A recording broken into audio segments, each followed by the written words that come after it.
Unemployment figures may be low, but this job center in central London is still busy on a normal workday.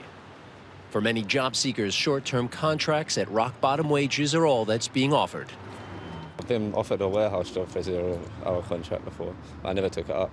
Most of the jobs now are on short-term contracts. There's hardly any long-term contracts being offered anymore. By short-term, I mean about 2 to 3 months in duration.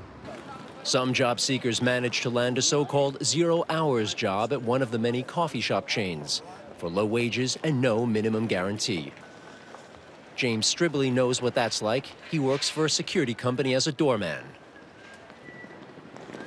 You don't know maybe until the Monday morning what hours you're working that week or the Friday before.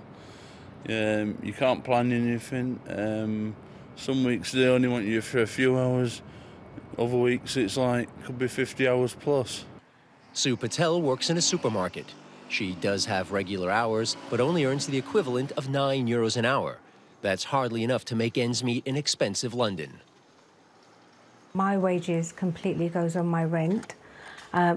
We survive on my husband's wages for the rest of what we have. We don't go out for a meal. We don't go to the cinema.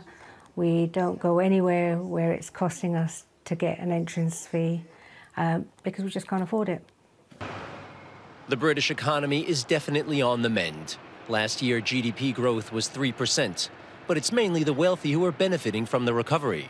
Their assets are growing by over €100 million a day, according to an NGO demanding better job security. But British employers disagree. They say labor market deregulation is the primary reason for the UK's upswing. 0 hours contracts in the UK have definitely acted as a sort of employment stabiliser. During the downturn and the fragile recovery, they gave employers the flexibility that they need in order to respond to demand or to counter against uncertainty.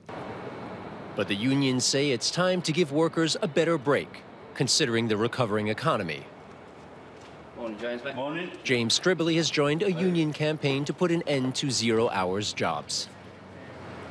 We need jobs that pay, and our members don't want to rely on benefits. At the moment, millions of people in Britain are trapped in this revolving door of benefits, whether they're in work or out of work. 90% of new housing benefit claimants are actually in work, and that's because they're on 0 hours working. But employers do not want to lose their flexibility.